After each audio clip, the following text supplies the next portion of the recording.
नमस्कार साथियों, स्वागत है आप सभी का आपके अपने इस YouTube चैनल पर जिसका नाम है जीएस बूस्टर, जो कि पार्ट है तक्षशिला इस बलिया का। और मैं हूं अनुप उपाध्याय। साथियों, भारत की पश्चिमी सीमा पाकिस्तान और पूर्वी सीमा बांग्लादेश। अब सोचिए, अगर दोनों देशों की वायुसेना एक ही चीनी लड़ाकू विमान उड़ाने लगे तो क्या यह सिर्फ एक हथियारों का सौदा होगा या फिर भारत को चारों ओर से चीन की घेरने की नई रणनीति हो?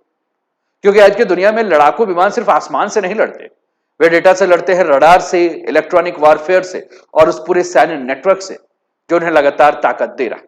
और यही वजह है कि बांग्लादेश के संभावित J-10C सौदे ने सिर्फ रक्षा विशेषज्ञों का नहीं बल्कि नई दिल्ली का भी ध्यान अपनी ओर खींचा है। क्या चीन पाकिस्तान के बाद अब भारत की पूर्वी सीमा पर भी अपना सैन्य प्रभाव मजबूत कर रहा है, या फिर बांग्लादेश सिर्फ अपनी वायुसेना का आधुनिकीकरण कर रहा है? इस एक सवाल का जवाब दक्षिण एशिया के बदलते जियोपॉलिटिक्स को समझने की कुंजी बन गया। तो आइए समझते हैं कि आखिर भारत की पूर्वी सीमा पर चीन की नई चाल की पूरी कहानी क्या है और किस प्रकार से भारत का चिकन नेक यानी कि सिलीगुड़ी कॉरिडोर जो है वो खतरे में आ सकता है। साथियों, चैनल पर पहली बार है तो चैनल को सब्सक्राइब करके बेल आइकन दबा दीजिए कि यहां आने वाले हर वीडियो का नोटिफिकेशन आप सभी को टाइम पर मिले। वीडियो को अंत तक बहुत ध्यान से देखिएगा। वीडियो पसंद आया तो लाइक भी कर दीजिएगा, शेयर भी कर दीजिएगा, सब्सक्राइब तो आप कर ही रहे।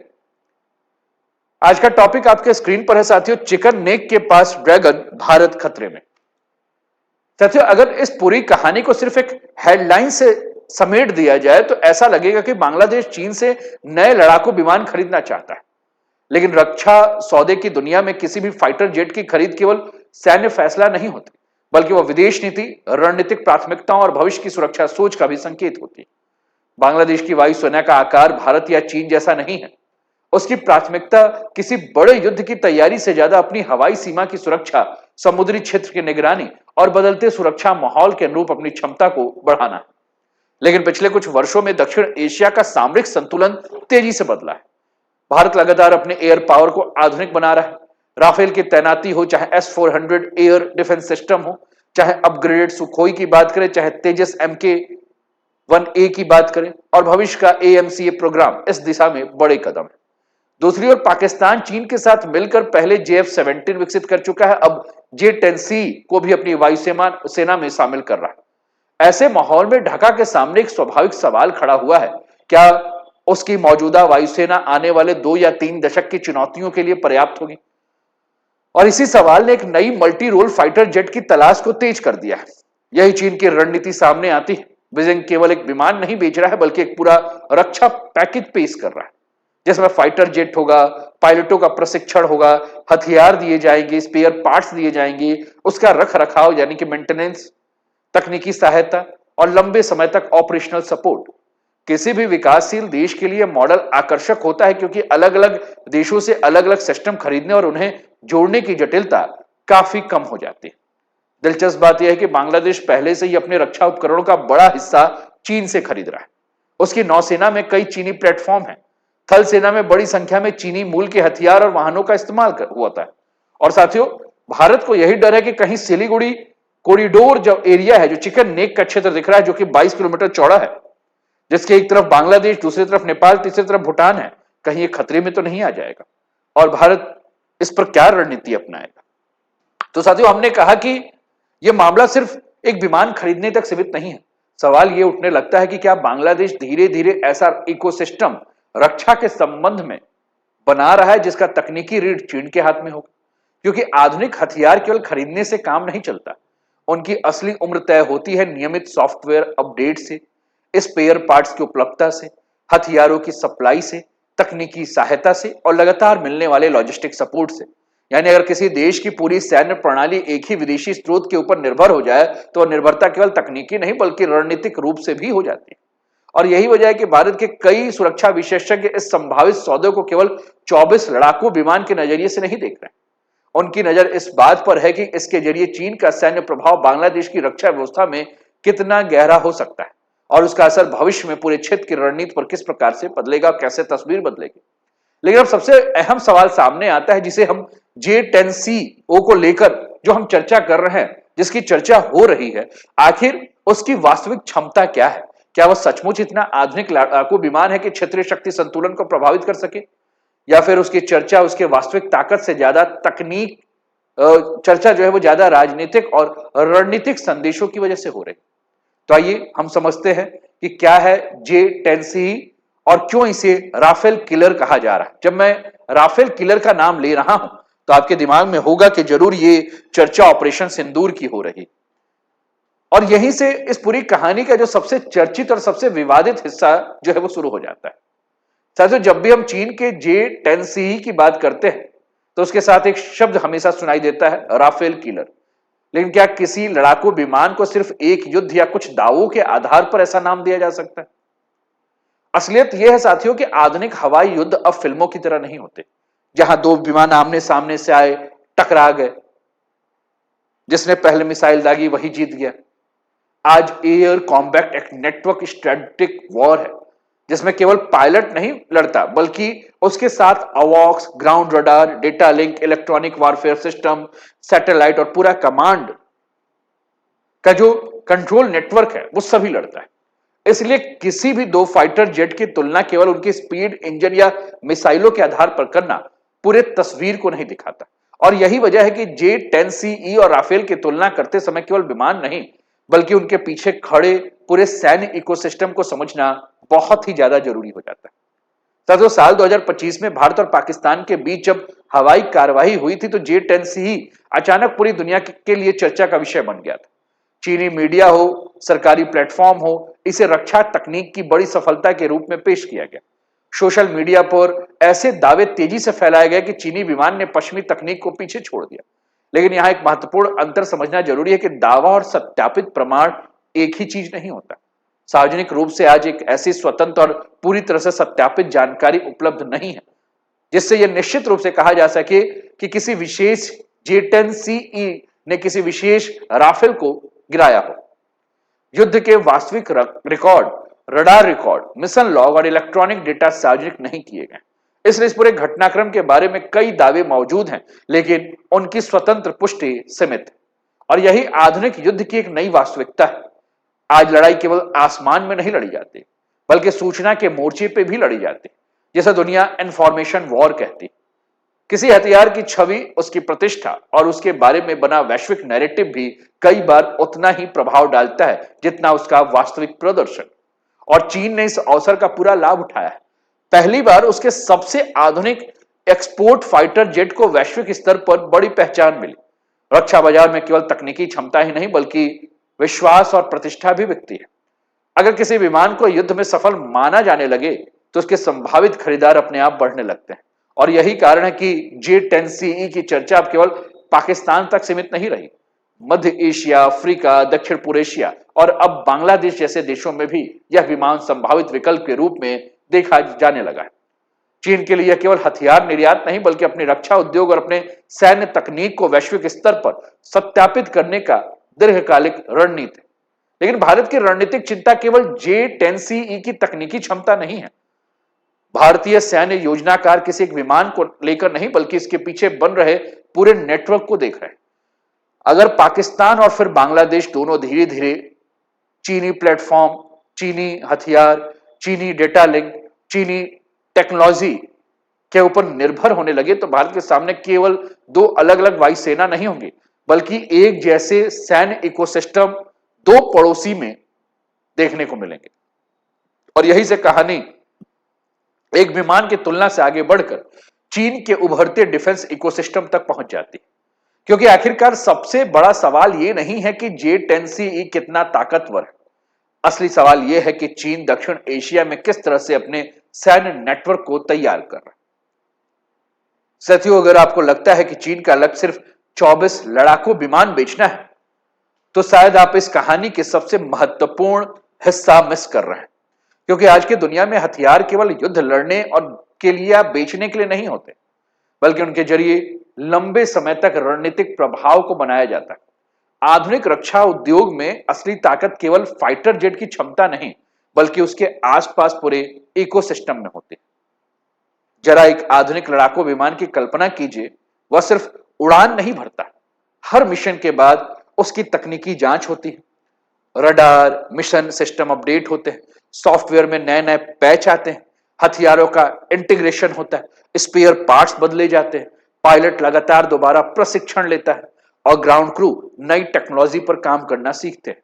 यानी एक एयर फाइटर जेट अभी कभी अकेला नहीं आता, वह अपने साथ सैकड़ों तकनीक की प्रक्रिया और वर्षों तक चलने वाली सपोर्ट सिस्टम को लेकर आता है। और यही वजह है कि रक्षा विशेषज्ञ अक्सर कहते हैं कि हथियार खरीदना आसान है, लेकिन उसके इकोसिस्टम से बाहर निकलना बेहद कठिन है। क्योंकि एक बार जब आप पूरी सैन्य व्यवस्था किसी खास प्लेटफॉर्म के अनुरूप ढलने लगते हैं, तो भविष्य के अपग्रेड, स्पेयर पार्ट्स, टेक्नोलॉजी के ऊपर जो हेल्प होता है, तकनीकी सहायता जिसे हम कहें, और प्रशिक्षण उसी देश के ऊपर निर्भर होने लगती है जहां से आपने प्लेटफॉर्म लिया है। अगर हम बांग्लादेश के बारे में बात करें साथियों, तो बांग्लादेश यदि J-10CE अपने वायुसेना का हिस्सा बनाता है तो केवल विमान नहीं लेगा, उसके साथ चीनी प्रशिक्षक आएंगे, तकनीकी विशेषज्ञ आएंगे, स्पेयर सप्लाई चेन आएगा, हथियार आएंगे, सिमुलेटर आएंगे, सॉफ्टवेयर अपडेट्स आएंगे और भविष्य के अपग्रेड प्रोग्राम आएंगे। यानी एयरक्राफ्ट से कहीं अधिक महत्वपूर्ण वह नेटवर्क है जो आने वाले वर्षों तक बांग्लादेश की वायुसेना को चीन की रक्षा उद्योग के साथ जोड़कर रख सकता है। और यही भारत के रणनीतिक विश्लेषक के लिए सबसे चिंता का विषय है, क्योंकि सवाल सिर्फ ये नहीं कि बांग्लादेश कौन सा विमान खरीद रहा है, बल्कि यह भी है कि उसके सैन्य व्यवस्था धीरे धीरे किस तकनीकी ढांचे के साथ जुड़ रही है। साथियों, अब थोड़ा सा जो मैं चर्चा कर रहा हूं, मैंने आपको बांग्लादेश तक रखा, अब तस्वीर को थोड़ा सा बड़ा कीजिए। और तस्वीर को जब आप बड़ा करके देखेंगे तो पाकिस्तान के पास पहले से आपको J-10CE और कई अन्य चीनी सैन्य प्लेटफॉर्म देखने को मिल रहे हैं। उसके रक्षा सहयोग, उसके प्रशिक्षण, उसके हथियार में चीन की महत्वपूर्ण भूमिका आपको दिख रही है।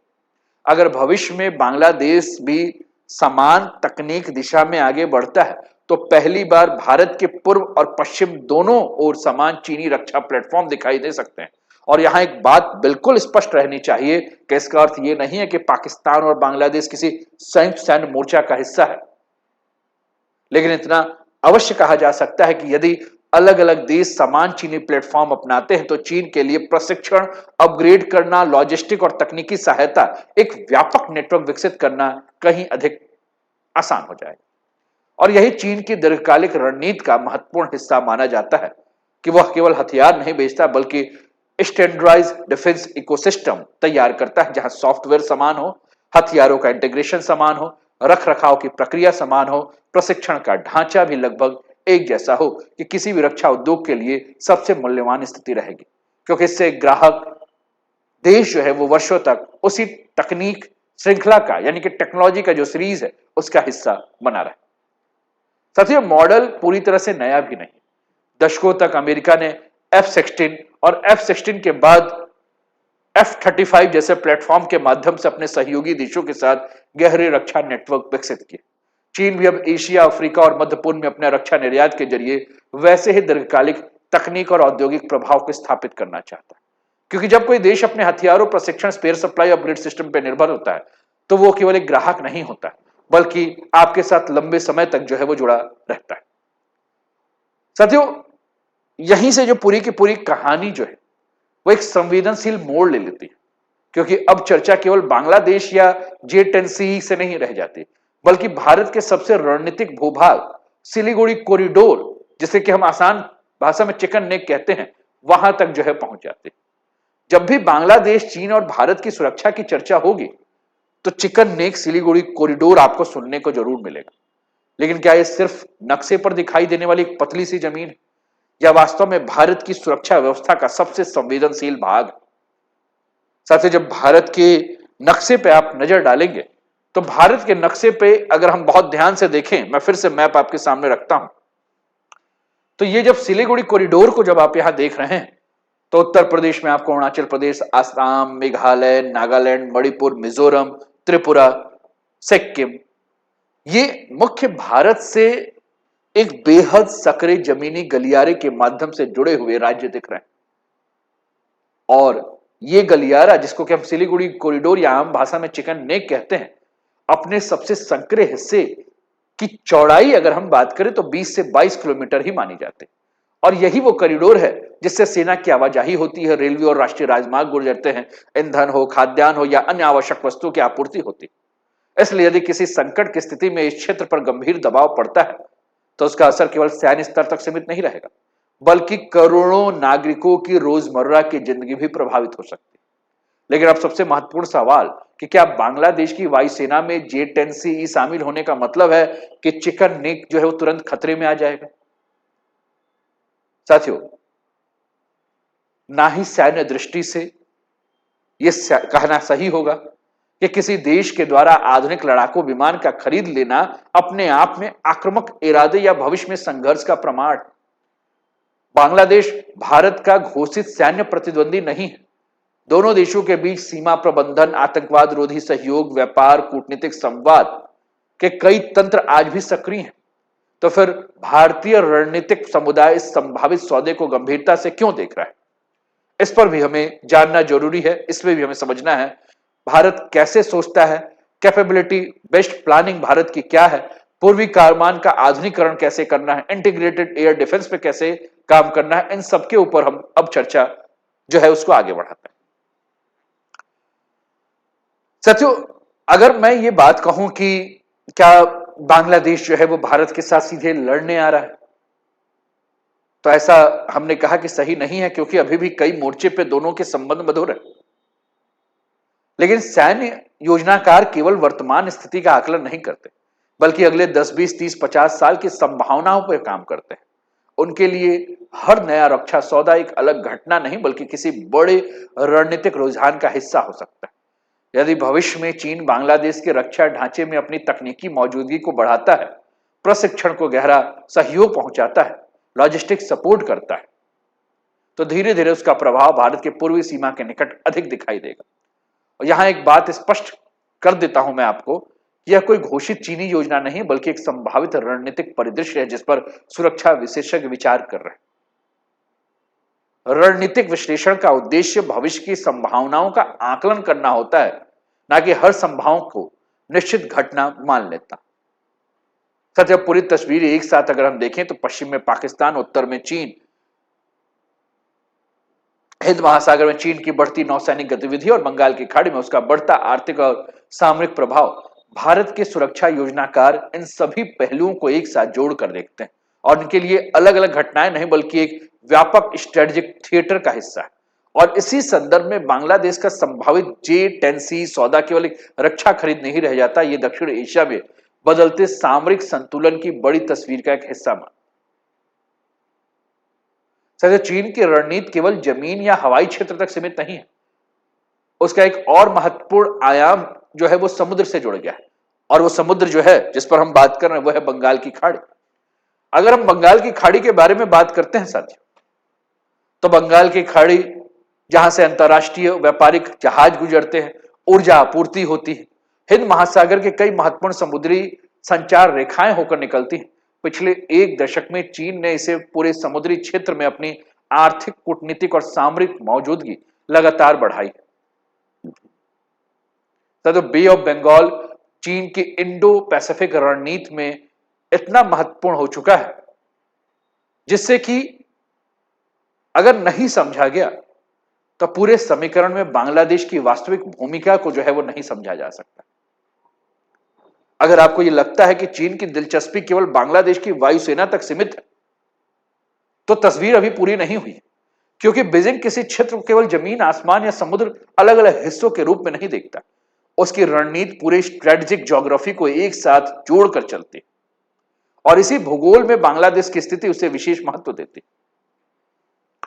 साथियों, बंगाल की खाड़ी के पश्चिम में अगर आप देखेंगे तो भारत, पूरब में अगर आप चल रहे हैं तो म्यांमार है, इधर आप देख रहे हैं तो आपको अंडमान निकोबार दिख रहा है, और थोड़ा सा इधर बढ़ रहे हैं तो आपको मलक्का स्ट्रेट, मलक्का जलडमरू मध्य दिख रहा है, और व्यापक इंडो पैसिफिक समुद्री मार्ग एक दूसरे से जुड़ते हुए दिख रहे हैं। इसलिए बांग्लादेश केवल एक पड़ोसी देश नहीं, बल्कि एक महत्वपूर्ण समुद्री चौराहे के निकट स्थित एक देश। और इसी कारण पिछले दशक लगभग 15 साल से चीन ने केवल रक्षा सहयोग पर ध्यान नहीं दिया, उसने बंदरगाहों, ऊर्जा परियोजनाओं, सड़कों, पुलों, औद्योगिक निवेश के माध्यम से अपनी आर्थिक मौजूदगी को और ज्यादा बढ़ाया। आधुनिक भू राजनीति में आर्थिक अवसंरचना और सामरिक प्रभाव कई बार एक दूसरे के पूरक बन जाते हैं, और यही कारण है कि किसी देश के साथ आर्थिक संबंध भविष्य में सुरक्षा सहयोग का आधार भी बन सकते हैं। अगर हम चीन के व्यापक रणनीति को समझेंगे तो पहले आर्थिक निवेश, फिर तकनीकी सहयोग, उसके बाद रक्षा साझेदारी और अंत में दीर्घकालिक संबंध, जिससे दोनों देशों के बीच आर्थिक और सुरक्षा दोनों हित जो है वो साथ में जुड़े रहे। साथियों, यदि बांग्लादेश में चीन आर्थिक परियोजना और इंफ्रास्ट्रक्चर में सक्रिय है, तो दूसरी ओर रक्षा सहयोग भी चीन और बांग्लादेश के बीच में बढ़ रहा है। और इसी वजह से भारत इस पूरे घटनाक्रम को केवल वायुसेना के आधुनिकीकरण के रूप में नहीं देख रहा है, बल्कि व्यापक मैरीटाइम सिक्योरिटी इक्वेशन का हिस्सा भी मान रहा है। बंगाल की खाड़ी केवल भारत के लिए नहीं, बंगाल की खाड़ी को अगर हम केवल भारत के लिए एक समुद्र के रूप में देखें तो यह पूरी चर्चा नहीं। यही वो क्षेत्र है जो भारत के पूर्वी नौसैनिक गतिविधियों, अंडमान निकोबार कमान और हिंद महासागर में उसकी सामरिक उपस्थिति से जुड़ा हुआ है। भविष्य में इंडो पैसिफिक क्षेत्र वैश्विक शक्ति प्रतिस्पर्धा का प्रमुख केंद्र बना रह सकता है। इसलिए इस समुद्री क्षेत्र का महत्व लगातार बढ़ रहा है। लेकिन यहां एक महत्वपूर्ण सावधानी भी जरूरी है कि सोशल मीडिया पर अक्सर यह दावा किया जाता है कि बांग्लादेश पूरी तरह से चीन के प्रभाव क्षेत्र में जा चुका है। साथियों, ऐसा कहना सही नहीं। बांग्लादेश की विदेश नीति लंबे समय से संतुलन बनाए रखने की कोशिश करती। वह चीन से निवेश और रक्षा सहयोग प्राप्त करता है, लेकिन साथ में ही भारत के साथ अपने गहरे आर्थिक, भौगोलिक और सामाजिक संबंधों को भी बनाए रखने की आवश्यकताओं के ऊपर जोर देता है। और ऐसी परिस्थिति में ढाका के लिए किसी एक शक्ति के साथ पूरी तरह से जुड़ जाना व्यवहारिक रूप से आसान नहीं होगा। फिर भी भारत सतर्क है, क्योंकि रणनीतिक योजनाएं केवल वर्तमान संबंधों का आधार नहीं होती। सरकारें बदल सकती हैं, नीतियां बदल सकती हैं, लेकिन भूगोल नहीं बदलता। और यही वो भूगोल है जो बतलाता है कि शक्ति बंगाल की खाड़ी में अपना प्रभाव बढ़ाएगी।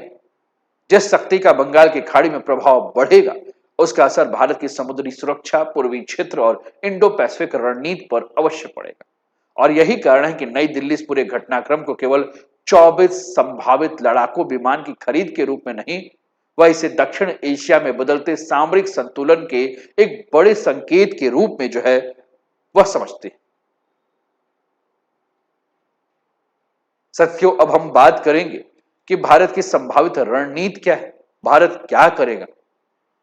तो इसके लिए सबसे पहले में ऐसी बात समझना होगा कि भारत किसी भी रक्षा सौदे पर प्रतिक्रिया भावनाओं के आधार पर नहीं, बल्कि कैपेबिलिटी बेस्ड प्लानिंग के आधार पर करता है। यानी किसी देश ने कौन सा हथियार खरीदा, उससे अधिक महत्वपूर्ण यह होता है कि उसकी वास्तविक क्षमता क्या, उसका उपयोग किस उद्देश्य से होगा और आने वाले वर्षों में उसका सैन्य ढांचा किस दिशा में जो है वो विकसित होगा। और इसलिए भारत की रणनीति केवल J-10C पर केंद्रित नहीं है। पिछले कुछ वर्षों में पूर्वी क्षेत्र में एयरबेस का विस्तार, रनवे अपग्रेड, आधुनिक radar network, integrated air defence और तेज प्रतिक्रिया देने वाली वायु क्षमता को लगातार मजबूत किया गया है।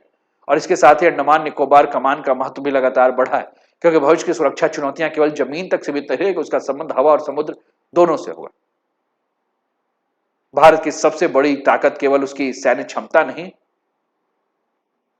कूटनीतिक क्षमता भी है। भारत अच्छी तरह से जानता है कि बांग्लादेश उसका स्थायी पड़ोसी है और भूगोल को आप नहीं बदल सकते।